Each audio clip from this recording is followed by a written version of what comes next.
मेरे बहुत ही प्रिय साथियों, हृदय की गहराई से अभिनंदन, बहुत बहुत हार्दिक स्वागत।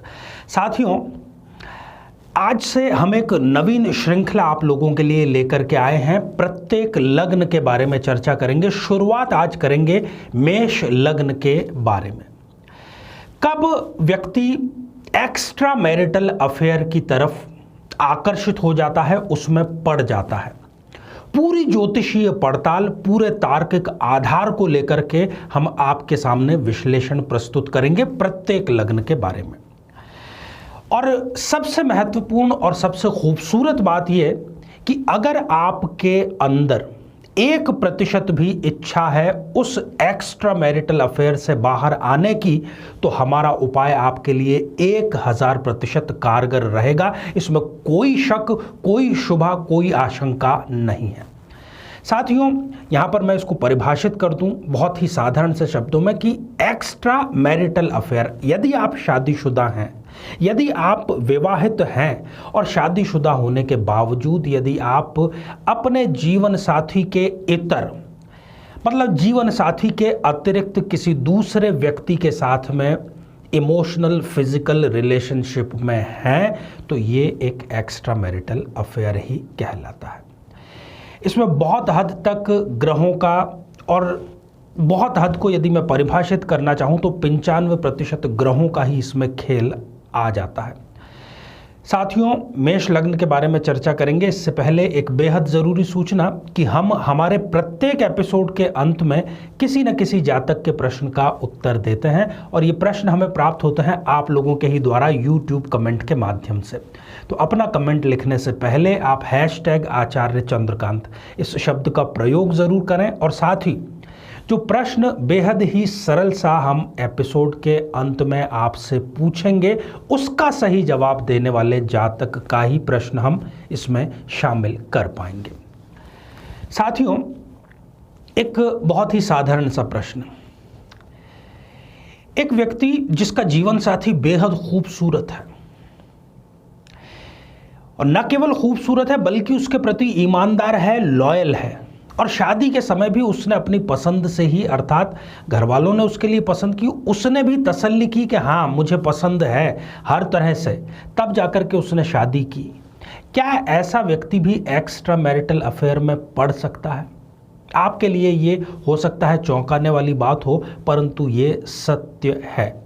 किन किन परिस्थितियों में मेष लग्न में ऐसा ही होता है, उन 4 परिस्थितियों की आज मैं यहाँ पर चर्चा करूँगा, और साथ ही उस व्यक्ति की कुछ विशेषताओं पर भी चर्चा करेंगे, ताकि हमारे इस रिसर्च पर कसौटी की एक और मुहर लग जाए। साथियों, 4 ऐसी परिस्थितियां जबकि कोई भी मेष लग्न का जातक या जातिका एक्स्ट्रा मैरिटल अफेयर की तरफ आकर्षित हो ही जाता है। क्या है, आइए जन्म पत्रिका के माध्यम से इसको जानने का प्रयास करें। साथियों, 1 नंबर जहां पर लिखा है, यदि कुंडली में इस स्थान पर 1 नंबर होता है तो इसको कहा जाता है मेष लग्न की जन्म पत्रिका।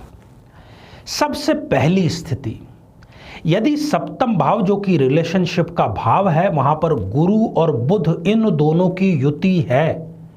गुरु देख रहे हैं कि हम त्रिकोण अधिपति है, व्ययेश भी है, परंतु त्रिकोण अधिपति होने के कारण गुरु को यहां पर व्ययेश का दोष नहीं लगता।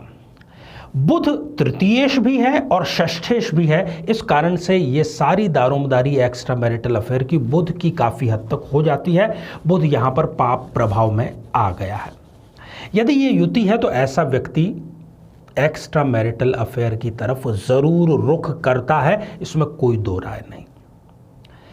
साथियों, दूसरी स्थिति, यदि मेष लग्न में ही चंद्रमा और शुक्र की युति हो और साथ ही किसी पाप ग्रह की दृष्टि इन पर पड़ रही हो।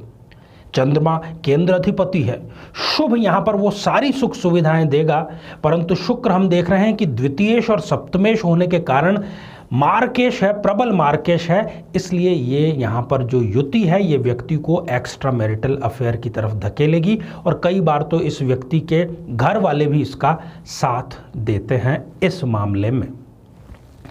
साथियों, तीसरी स्थिति, यदि सूर्य अष्टम भाव में है और कोई भी शुभ दृष्टि वहां पर नहीं पड़ रही है, यद्यपि सूर्य यहाँ पर पंचमेश होने से शुभ फलदायी है, परंतु ये भी व्यक्ति को माफ कीजिएगा, एक्स्ट्रा मैरिटल अफेयर की तरफ धकेलने का कार्य अवश्य ही करेगा।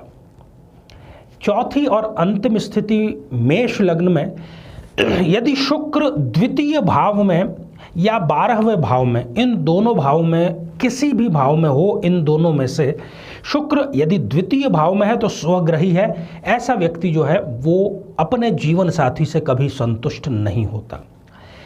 यदि 12th हाउस में है तो शुक्र भले ही उच्च का है, परंतु वो इस व्यक्ति को एक्स्ट्रा मैरिटल अफेयर की तरफ जरूर आकर्षित करने का कार्य करता है। साथियों, यदि ये चारों में से कोई भी स्थिति किसी मेष लग्न के जातक की जन्म पत्रिका में है तो ऐसा जो व्यक्ति है वो पार्टनरशिप का व्यवसाय ज़्यादातर करते हुए देखा गया है। समाज में उसका एक सम्मान, एक प्रतिष्ठा होती है। दान पुण्य और पूजा पाठ में भी उसका बहुत ज़्यादा दखल होता है। इनके जो पिताजी होते हैं वो कमाने के लिए अपने गृह स्थान से कहीं ना कहीं दूर जीवन में अवश्य ही जाते हैं। भाग्योदय ऐसे व्यक्ति का विवाह के तुरंत बाद होता है और बहुत अच्छा खासा भाग्योदय उनका होता है। अपने भाई बहनों से इनके बहुत ही अच्छे और नेक संबंध होते हैं। विदेश व्यापार से या दवाइयों के व्यापार से ऐसा व्यक्ति जुड़ जाए तो वो बहुत ही अच्छा और ज़्यादा धन अर्जित करता है। यदि ये टेक्निकल एजुकेशन करते हैं तो ये मल्टीनेशनल कंपनी में अच्छे पद पर नौकरी भी प्राप्त करते हैं। ऐसा व्यक्ति अपनी माँ का परम भक्त होता है। कोई भी बात वो माँ से ना तो छुपाता है और ना माँ से बिना पूछे वो कोई कार्य ही करता है।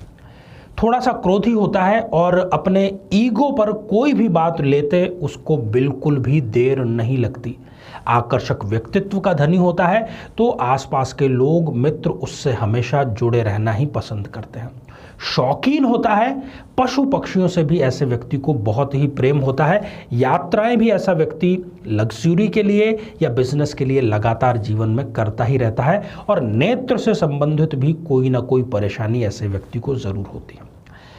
अब साथियों, सबसे बड़ी बात कि ऐसा कब होता है। जिन जिन ग्रहों की यहां पर चर्चा की गई है उन ग्रहों की जब भी दशा या अंतरदशा आएगी तब इस समय ये व्यक्ति एक्स्ट्रा मैरिटल अफेयर की तरफ जाना को वो कहेगा कि मजबूर हो रहा है या उसको मौका मिलेगा, ऐसी स्थितियां निर्मित होगी। साथियों, यदि इस व्यक्ति में 1%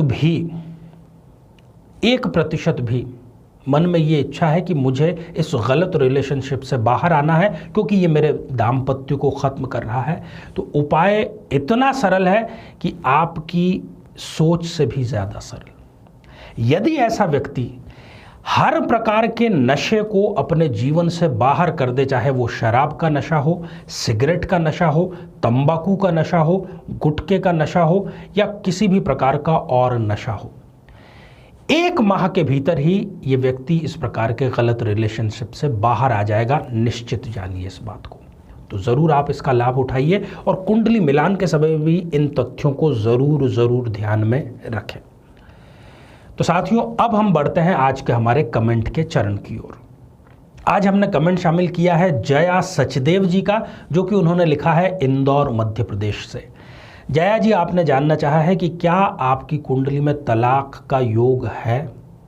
बिल्कुल आपकी कुंडली में तलाक का योग है। 7वें भाव में ही आपके राहु और शुक्र की युति है। ये युति इस भाव में अच्छी नहीं मानी गई है, रिलेशनशिप को ये खराब करने का कार्य करती है और जनवरी 2021 के बाद में तनाव ज़्यादा बढ़ सकता है। आपको सलाह मैं यही दूंगा कि आपको चाहिए कि आप शुक्रवार से प्रारंभ करके शुक्र स्तवराज का पाठ शुरू करें और नित्य उसका पाठ जरूर करें।